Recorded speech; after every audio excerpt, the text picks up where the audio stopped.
बिस्मिल्लाहिर्रहमानिर्रहीम। नाज़रीन, township Facebook page पे आपको खुशामदीद। मैं हूं आपका मेज़बान काजी मुदस्सिर। नाज़रीन, यूं तो टाउनशिप और ग्रीन टाउन में बहुत सी फलाही तंजीमें अपना समाजी फलाह बहबूद का काम कर रही हैं, लेकिन टाउनशिप इलाका की एक ये खुशकिस्मती है कि यहाँ पर इंटरनेशनल लेवल की एक वेलफेयर फाउंडेशन यहाँ पर काम कर रही है।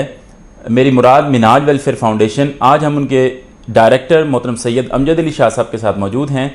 उनसे जानेंगे कि वो मिनहाज वेलफेयर फाउंडेशन के प्लेटफॉर्म से इस इलाका में क्या काम कर रहे हैं। सबसे पहले उनसे बात करते हैं कि ये मिनहाज वेलफेयर फाउंडेशन कब से इसका आगाज़ हुआ। जी अस्सलाम वालेकुम शाह साहब। वालेकुम अस्सलाम वरहमतुल्लाह। शाह साहब, आपको खुशामदीद हमारे टाउनशिप फेसबुक पेज पे। सबसे पहले हमें ये बताएं कि आप मिनहाज वेलफेयर फाउंडेशन ने ये सारा आगाज़ कब किया, इसकी बुनियाद कब रखी गई?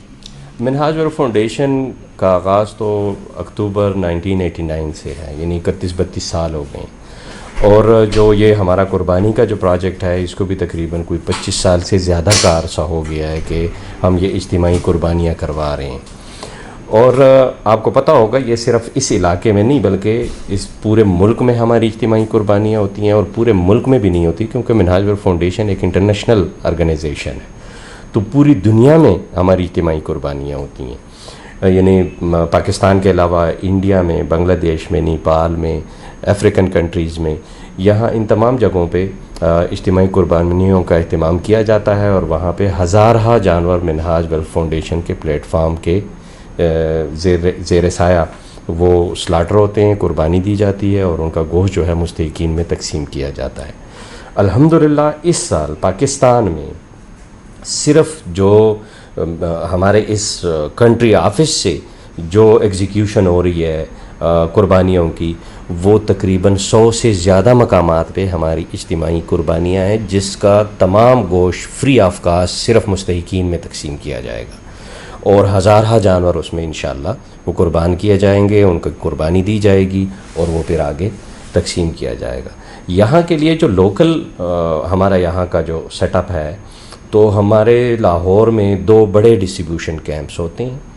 एक हमारा होता है जो मॉडल टाउन में एम ब्लॉक में हमारा सेक्रेटेरिएट है मिनहाजुल कुरान का, एक कैंप हमारा वहाँ पे लगता है। दूसरा हमारा इस एरिया में जहाँ हम बैठे हुए हैं, इधर हमारा आगोश कम्प्लेक्स, हमारा एक आर्फन केयर होम है, वहाँ पे हमारा बहुत बड़ा एक डिस्ट्रीब्यूशन कैंप लगता है। यहाँ से हम सारी गोश्त की जो होती है वो डिस्ट्रीब्यूशन करते हैं। तो इधर पाकिस्तान में उसको हम फिर थोड़ा सा अगर यूँ कह लें कि ज़रा 2 कैटेगरीज़ में उसको तकसीम करते हैं हम कुर्बानी को। एक तो वो कुर्बानी होती है कि जो जैसे मैंने अर्ज़ की कि वो मुस्तहिकीन में उसका गोश्त तकसीम किया जाता है, हमारी ज़्यादा कुर्बानियाँ वो होती हैं।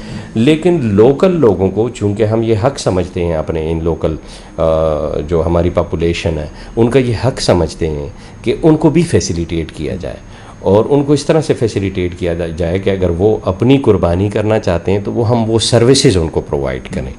वो सर्विसेज भी मिनहाज वेलफेयर फाउंडेशन प्रोवाइड करता है। और अल्हम्दुलिल्लाह इस साल अगर आप कंपैरिजन कर लें, मेरे ख़्याल में आप मार्केट में आप और भी घूमे होंगे, आपको अंदाज़ा होगा उसका, तो जो मिनहाज वेलफेयर फाउंडेशन के जो रेट्स हैं वो तमाम जितने भी और ऑर्गेनाइजेशंस या इवन जो छोटी छोटी तंजीमात भी जो कुर्बानियाँ कर रही हैं, उन तमाम से हमारा रेट जो है वो कम है। अच्छा शाह साहब, ये बताएं कि आप अभी आपने बिलखसूस बात की जो कुर्बानी की, इसके अलावा किन किन प्रोजेक्ट्स पे आप काम कर रहे हैं, उनको इन शॉर्ट आप थोड़ा सा बयान कर दें ताकि लोगों को मालूम हो सके कि मिनहाज वेलफेयर फाउंडेशन किन किन जो ज़िंदगी के शोबे में लोगों की मदद कर रही है। अल्हम्दुलिल्लाह मैं समझता हूँ कि मिनहाज वेलफेयर फाउंडेशन का काम इतना वसी है कि बहुत कम ऑर्गेनाइजेशंस का काम जो है इतना वसी होगा। यानी हमारा जो मेन मोटिव, जिस मकसद के लिए शेखुल इस्लाम प्रोफेसर डॉक्टर तारुल कादरी साहब ने इस ऑर्गेनाइजेशन की बुनियाद रखी थी अक्टूबर 1989 में, वो था सब्सिडाइज एजुकेशन। यानी जो गरीब आवाम हैं इस मुल्क के, जिनके बच्चों को बेसिक सहूलियात भी मुहैया नहीं होती, तो एजुकेशन तो बहुत दूर की बात है, उनके लिए उनके डोर स्टेप में, उनकी लोकेलिटीज़ में वो जो है एजुकेशन बिल्कुल यूँ समझें कि वेलफेयर बेस पे उनको एजुकेशन मिल जाए। तो वो हमारा जो मंसूबा था, तो उससे इसका स्टार्ट हुआ था। और आज अल्हम्दुलिल्लाह वो हमारा अलग से एक इंडिपेंडेंट शोबा बन गया है मिनहाज एजुकेशन सोसाइटी के नाम से। और मोर देन 600 स्कूल्स, 15 कॉलेजेस और एक अल्हम्दुलिल्लाह एक चार्टर्ड यूनिवर्सिटी हमारी मिनहाज यूनिवर्सिटी लाहौर के नाम से, ये हमारा एजुकेशन का सेटअप। इन तमाम उसमें इंस्टीट्यूशंस में हमारे जो बच्चे पढ़ते हैं उसमें सैकड़ों बच्चों को हम सालाना करोड़ों का स्कॉलरशिप मिनहाज वेलफेयर फाउंडेशन देती है। इसके साथ साथ हमारे आर्फन केयर्स होम हैं आगोश के नाम से, वहाँ पे हज़ारा बच्चे जो हैं वो ज़ेर तालीम हैं। 3 मेजर सिटीज़ में हमारे ये प्रोजेक्ट्स रन हो रहे हैं और हमारा ऑब्जेक्टिव उसके लिए है कि पूरे मुल्क में उसका जाल फैलाया जाए। प्रेजेंटली वो लाहौर में है, एक आगोश हमारा, एक सियालकोट में, एक कराची में। ये बहुत सक्सेसफुली अल्हम्दुलिल्लाह रन हो रहे हैं और वहाँ पे स्टेट ऑफ आर्ट इन्वायरमेंट हमने दिया हुआ है अपने बच्चों को। और एक बच्चे पे तकरीबन 10,000 से 12,000 रुपये मंथली हम स्पेंड कर रहे हैं। यानी मैं अक्सर जब हमारे कुछ विज़िटर्स आते हैं बाहर के और जिनका तहरीक मिनाजुल कुरान के साथ कोई वास्ता भी नहीं होता, वो जब आते हैं तो इतना इंस्पायर होते हैं कि मैं एक बात कोट करना चाहूँगा। आजकल वो इस्लामी नज़रियाती कौंसिल के वो चेयरमैन हैं डॉक्टर किबला यास साहब। जिन दिनों वो यहाँ पे विज़िट कर रहे थे आगोश का, उन दिनों वो यूनिवर्सिटी ऑफ पेशावर के वाइस चांसलर थे। मैंने उनको दावत दी थी, वो आए थे यहाँ पे आगोश का जब मैंने विज़िट करवाया लाहौर का।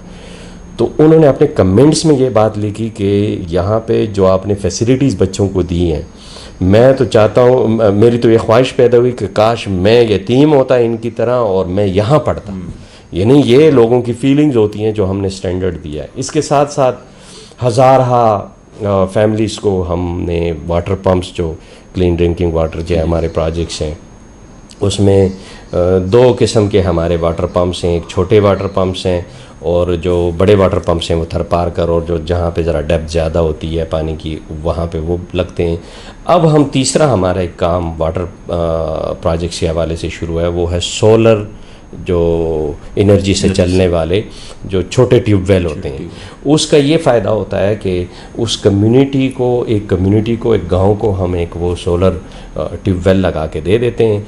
तो वो सिर्फ़ उनके पीने के पानी की ज़रूरत पूरी नहीं करती, बल्कि उनके साथ साथ यानी जो थोड़ी सी जो करीबी ज़मीन होती है वो भी कल्टीवेट हो जाती है। तो उनका तकरीबन उस इलाके का जो सब्ज़ी वगैरह का जो ज़रूरत होती है वो भी उससे अल्हम्दुलिल्लाह पूरी हो जाती है।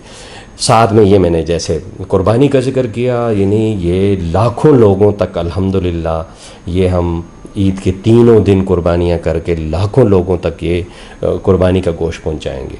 और आपको मेरे ख़्याल में हैरत होगी, शायद ही कोई ऐसी ऑर्गेनाइजेशन हो कि जिसका इतना मुनज़्ज़म तरीके से डिस्ट्रीब्यूशन का काम हो कि हमारी बाकायदा हर इलाके की लिस्ट बनती है। उस लिस्ट के मुताबिक यानी मुस्तहिकीन को आइडेंटिफाई किया जाता है, उनकी एक पर्ची इशू होती है। ये पर्ची बिल्कुल वैसे ही है कि जो पेड हिस्सा, कि जो एक बंदा कहता है कि मैंने गाय में हिस्सा डालना है या मेरा ये बकरा करवा दें, ये आप उसके बकरे के 26,000 रुपये ले लें हिस्से के, और उसको एक रसीद मिल जाती है और उसको कहा जाता है कि पहले दिन या दूसरे दिन या तीसरे दिन जो उसकी कुर्बानी का नंबर आना है वो उसको टाइम बता दिया जाता है कि आप आके फलाने वाले कैंप से अपनी गोश्त की कलेक्शन कर रहे हैं। शाह साहब, तो मुस्तहिकीन के लिए भी यही तरीका है। ठीक हो गया। शाह साहब, आपने कुर्बानी की दोबारा हम बात करते हैं। आपने मिनाज वेलफेयर फाउंडेशन ने आपने कहा कि आप बहुत कम जो अमाउंट है उस हिस्से की आप रखते हैं। तो इस बार चूँकि ये लॉकडाउन की वजह से काफ़ी लोगों के कारोबार पे भी काफ़ी फ़र्क पड़ा है, इस साल मिनाज वेलफेयर फाउंडेशन ने कितना हिस्से गाय का और बकरे का कितनी अमाउंट रखी है? गाय का हिस्सा हमारा है 13,000 रुपये और बकरे का हिस्सा है 26,000 रुपये और छतरे का हिस्सा हमने रखा हुआ है 21,000 रुपये। 21,000। अच्छा, इसमें जैसे मैंने अर्ज़ की कि हमारा कोई ये तो प्रॉफिट ओरिएंटेड ऑर्गेनाइजेशन है नहीं। हम असल में इसमें जो हिस्सा हम रखते हैं उसमें उस जानवर की कीमत और उस पे आने वाले तमाम जो एक्सपेंसेस होते हैं वो हमें ऑलरेडी पता होते हैं। कि स्लाटर हाउस आपको पता होगा कि हम ये जो मैनुअल तरीके से स्लाटरिंग होती है या कुर्बानी होती है वो हम नहीं करवाते, क्योंकि उसमें हिफ्ज़ान सेहत के उसूलों का ख़दशा आ जाता है। हम जब ख़रीदारी करते हैं जानवरों की, वो भी जो वेटरनरी डॉक्टर्स होते हैं उनकी ज़ेर निगरानी वो ख़रीदारी होती है। स्लॉटर हाउस में जो ही हमारा जानवर उतरता है, एक एक जानवर उतरता है और इस जानवर का चेकअप होता है। उसके साथ साथ जब हमारे जितने भी हमारे सप्लायर होते हैं इन जानवरों के, वो जहाँ से लोड होता है वहाँ पे हमारे उलमा की टीम जाती है, वो बाकायदा तमाम शरई उसूलों के मुताबिक जानवरों को देखती है और वो उसको फिर पास करती है। हमारी बाकायदा बड़ा मुनज़्ज़म काम है, कोई 25-30 हमारी कमेटियाँ हैं उसके लिए। तो ये उलमा की भी एक उसमें कमेटी है कि वो जाकर तमाम जानवरों का चेकअप करती है कि यार ये शरई उसूलों के मुताबिक है कि नहीं है। तीसरा उसके साथ ये होता है कि स्लॉटर हाउस के एक्सपेंसेस हैं, गोश्त बनाने के एक्सपेंसेस हैं, पैकिंग के हैं, तरसील के हैं, जो एक जगह से दूसरी जगह आप ट्रांसपोर्ट करते हो। और हमने यानी गोश्त की क्वालिटी को बरकरार रखने के लिए मोबाइल चिलर्स, और जहाँ पे ये स्टोर होता है वहाँ पे भी हमने चिलर खड़ा किया हुआ होता है। ये नहीं स्लॉटर हाउस से लेकर जो ही वो उसकी कुर्बानी हो गई और उसका स्किन जो है वो हटा के उसके जब बड़े पीसेस हो जाते हैं वो चिलर में चले जाते हैं। वहाँ से लेकर ये सारा काम जब तक हमने उसके मुस्तहिक के हाथ में या हिस्सा देने वाले के हाथ में गोश्त नहीं तमाया तब तक ये चिलर में रहता है। तो इससे आप अंदाज़ा कर लें कि अल्हम्दुलिल्लाह हमारा कितना मुनज़्ज़म काम है, कितना उसके साथ यानी एक सिस्टमेटिक उसके साथ तरीके से हम इस तमाम प्रोसीजर को वो स्ट्रिक्टली मॉनिटर करते हैं ताकि मुस्तहिकीन तक भी और हिस्से जो देने वाले लोग हैं उन तक भी वो गोश्त जो है वो अच्छे और बेहतरीन उसमें क्वालिटी में उन तक पहुँचे। ठीक होगा। शाह साहब, आपने बड़ी अच्छी तरीके से आपने मिनाज वेलफेयर फाउंडेशन का ओवरऑल जो पूरी दुनिया में और बिलखसूस पाकिस्तान और लाहौर में जो आपका नेटवर्क है, आपने उस हवाले से आपने एलेबोरेट किया। हमें सर काइंडली हमें चूँकि टाउनशिप ऑफिशियल पेज पे हम इस इलाके को हम कवर करते हैं, तो इस इलाके में हमने देखा है कि मिनाज वेलफेयर फाउंडेशन ने पिछले साल और पिछले सालों में काफ़ी इस जो कच्ची बस्तियाँ हैं, ये पीछे आप देख सकते हैं, यहाँ पर झुग्गियाँ, यहाँ इस साइड पे भी डिस्ट्रीब्यूशन होती है। मरियम कॉलोनी बटा नंबर 1 बटा नंबर 2 बागड़ियाँ वाली साइड पे होती है। तो इस साल आपका क्या प्रोग्राम है टाउनशिप बिलखसूस टाउनशिप और ग्रीन टाउन की आवाम जो मुस्तहिक अफराद हैं उनमें डिस्ट्रीब्यूशन जो गोश्त होगी वो उसका क्या कौन से इलाके होंगे, कौन सा क्या लाएमल होगा आपका? बहुत बहुत माशाल्लाह से मैं अप्रिशिएट करता हूँ। मेरा जहन सॉरी इस तरफ नहीं गया था, तो मैंने सिर्फ डिस्ट्रीब्यूशन का एक वो जो प्रोसीजर था वो आपको बयान किया था कि मैंने अर्ज़ की थी कि मुस्तहिकीन तक हम जो गोश्त पहुंचाते हैं उनकी लिस्टें बनती हैं और फिर उनकी पर्ची वो आके दिखाते हैं और उनको गोश्त मिल जाता है उस कंसर्न कैंप से।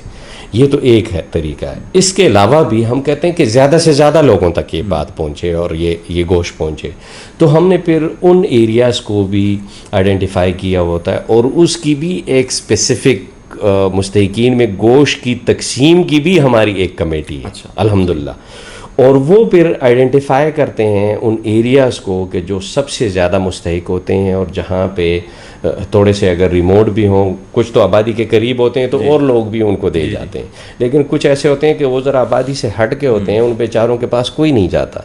तो हमारी ज़्यादातर जो ओरिएंटेशन या फोकस है उन एरियाज़ पे होता है कि जहाँ तक कोई और नहीं पहुँच पाता। ये कमेटी उन एरियाज़ की आइडेंटिफिकेशन करती है, वहाँ जाके सर्वे करती है, वहाँ के जो कुछ ऐसे लोग के जो थोड़े से ज़रा एक लीडरशिप हो उन झुग्गियों के हवाले से, उनसे जाके पहले से मीटिंग्स करते हैं। और फिर ईद के 3 दिनों में बाज़ औक़ात मैं ख़ुद भी जाता हूँ उस डिस्ट्रीब्यूशन के लिए ताकि मॉनिटर करूँ और वो देखूँ कि हाँ वाकई ये चीज़ें जो हैं सही जगह पहुँच रही है, मुस्तहिक तक पहुँच रही है कि नहीं। तो इंशाअल्लाह इस एरिया में तो हर साल आपको पता है हम तो इन सराउंडिंग एरियाज़ में तो ये तो हमारा ऑलरेडी टारगेटेड एरियाज़ है, लेकिन इसके अलावा भी ये जो है मुल्तान रोड पे ऐसे बहुत से इलाके हैं उसमें हम करते हैं। इवन ये जो है बंद रोड के आसपास जितनी भी वो झुग्गियों की वो हैं बस्तियां हैं वहाँ पे हम डिस्ट्रीब्यूशन करते हैं। ये जौहर टाउन साइड पे ये जो एक्सपो सेंटर है उनके आसपास जितने भी इलाके हैं उसमें भी हम डिस्ट्रीब्यूशन करते हैं। तो अल्हम्दुलिल्लाह हमारा ये काम जो है ये इस तरह से भी बड़ा वसी होता है कि सिर्फ़ ये नहीं कि हम उन कैंप्स पे डिस्ट्रीब्यूशन करते हैं लिस्टों के थ्रू। हम इस तरह के एरियाज़ भी आइडेंटिफाई करते हैं। अच्छा साहब, हमारे इस प्लेटफॉर्म से हम आपसे गुजारिश करेंगे, दरख्वास्त करेंगे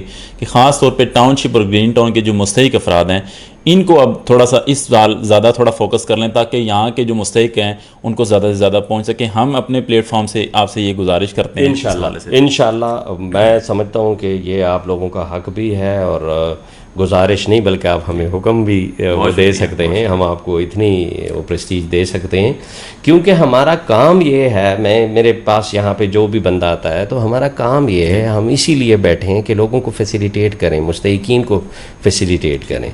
और आपने मेरी तमाम उसमें मैं सिर्फ गुफ्तगू में ये चीज़ नहीं सुनी होगी कि हम तो उस बंदे का इज़्ज़त नफ्स मजरूह होने के लिए उसके लिए गरीब का लफ्ज़ भी हम इस्तेमाल नहीं करते, हम मिस्कीन और मुहताज का लफ्ज़ भी इस्तेमाल नहीं करते, हम मुस्तहिक का लफ्ज़ इस्तेमाल करते हैं। मिनहाज फाउंडेशन मुस्तहिक का मतलब क्या है कि उसका हक है, वो इस्तेहकाक है उसका, वो मुझसे अपना हक लेकर जा रहा है। तो मैं तो यहाँ पे इस तरह के लोगों की सर्विस के लिए यहाँ पे हम बैठे हुए हैं।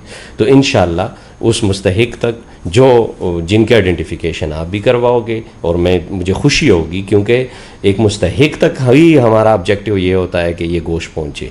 तो अगर आप उसमें हमारी मदद फरमाते हैं और आइडेंटिफिकेशन करवाते हैं तो इंशाल्लाह उन इलाकों में भी हम डिस्ट्रीब्यूशन करें। बहुत शुक्रिया शाह साहब, आपने हमारी इस चीज़ को ऑनर दी।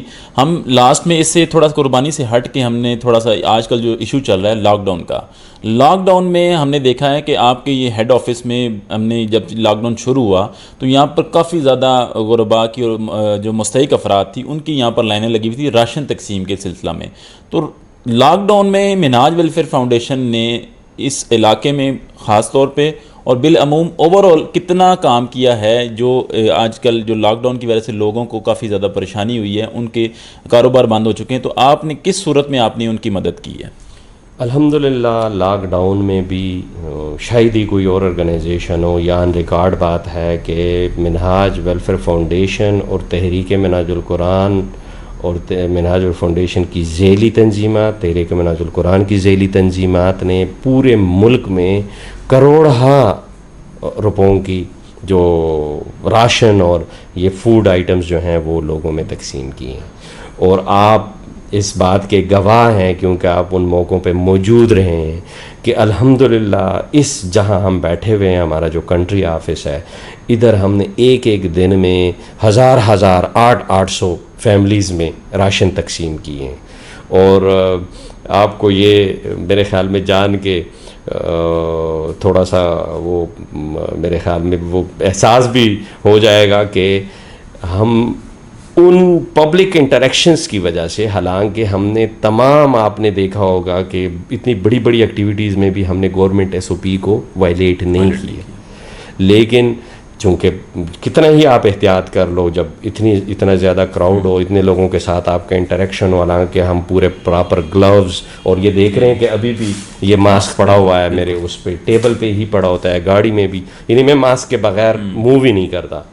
उसके बावजूद मैं ख़ुद भी कोरोना का शिकार रहा हूँ और तकरीबन कोई 15-20 दिन वो जो था मैं आइसोलेशन में रहा हूँ और बहुत तकलीफ़ में रहा हूँ। लेकिन अल्लाह का करम था, ये इन्हीं लोगों की दुआएं थी कि अल्लाह ने हमें दोबारा यूँ समझें कि एक नई ज़िंदगी दी, और मेरे टीम के 2 और मेंबर्स भी इसी तरह से वो शिकार रहे हैं। तो अल्हम्दुलिल्लाह हमने जितना काम किया है कि इस एरिया में भी और इस एरिया से हट के पूरे उसमें मुल्क में हमारी तंजीमात ने भी और हमने ख़ुद भी हज़ार फैमिलीज़ में मुस्तहिकीन तक ये जो है राशन पहुंचाया। एक इवेंट में हम, यानी जो हमारा सबसे छोटा इवेंट भी हुआ है मिनहाज फाउंडेशन का, वो भी 250 से ज़्यादा का है। तो इससे आप अंदाज़ा कर लें कि और राशन पैक्स आपने तकसीम किए हैं, मतलब कम से कम एक दिन में, यानी यहाँ पे मैंने अर्ज़ की है कि एक दिन में हमने 1000 पैक्स भी तकसीम किए एक दिन में। शाह साहब, एक पैक में कितने अमाउंट का आपने राशन, उसमें जो पैकिंग आपने की वो कितने अमाउंट का राशन था? हमारा जो मुख्तलिफ़ जगहों के लिए मुख्तलिफ वो रहे हैं, लेकिन ज़्यादातर हमारा जो है वो है 4000 से 5000 का एक पैकेट जो था राशन का, यानी तकरीबन एक जो एवरेज फैमिली होती है उसके एक महीने का हमने कंसिडरेशन। इस मीन के आपने एक करोड़ों रुपए इन जो राशन की तकसीम में आपने खर्च किए हैं। अल्हम्दुलिल्लाह, और उसकी मिसाल नहीं मिलती। और मैं समझता हूँ कि ये हमारे लीडर शेखुल इस्लाम डॉक्टर तारुल कादरी साहब की तरबियत है कि जो उन्होंने अपने वर्कर्स में डाली है। अपनी मदद आपके तहत सारा लोगों ने की है कि जहाँ पे आपकी लाइफ स्टेक पे है, रिस्क पे है, उसके बावजूद आप जा रहे हो। अच्छा, हमारे बहुत से मुस्तहिकीन मेरे पास, अगर आप चाहें तो वो आपके साथ वो मैं वीडियोस, वो तस्वीरें, वो सारी चीज़ें मैं शेयर कर सकता हूँ कि हमारे तमाम रज़ाकार जो हैं, यानी मुस्तहिक का जो इज़्ज़त नफ्स है वो मजरूह किए बग़ैर, ये हमारा मेन ऑब्जेक्टिव होता है, उसकी मदद की जाए। उनके डोर स्टेप पर, उनके घरों में जाकर हमने राशन तकसीम किया। मैं ऐसे बहुत सी बजाय कि आप यहाँ पर बुलाएं और हाँ, लाइनों में लगा के उनको ये चीज़ भी यहाँ पे भी जितने आए वो खाली हाथ नहीं गए अल्हम्दुलिल्लाह। और जितना का हमें जिन जिन लोकेलिटीज़ की इस तरह के आइडेंटिफिकेशन और लिस्टें, उसके तहत भी मैं बहुत सी डिस्ट्रीब्यूशंस में ख़ुद शामिल रहा हूँ। यानी हमने जाके घरों में डोर टू डोर वो तकसीम की। नाज़रीन, मिनाज वेलफेयर फाउंडेशन के डायरेक्टर सैयद अमजद अली शाह साहब ने हमारे साथ गुफ्तगू की और बड़े ऐसे अंदाज से उन्होंने सारी जितनी भी एक्टिविटीज़ हैं मिनाज वेलफेयर फाउंडेशन की, कि वो किस तरह गरीबों की मदद कर रहे हैं और विदाउट एनी डिस्क्रिमिनेशन के जो मुस्तहिक है उसका अगर किसी भी मज़हब से, किसी भी फ़िक़े से ताल्लुक़ है तो वो उनकी वहाँ पर जाके मदद कर रहे हैं। नाज़रीन, इसी तरह के प्रोग्राम आपकी खिदमत लेके हाजिर होते रहेंगे। तब तक के लिए अल्लाह हाफ़िज़ नासिर।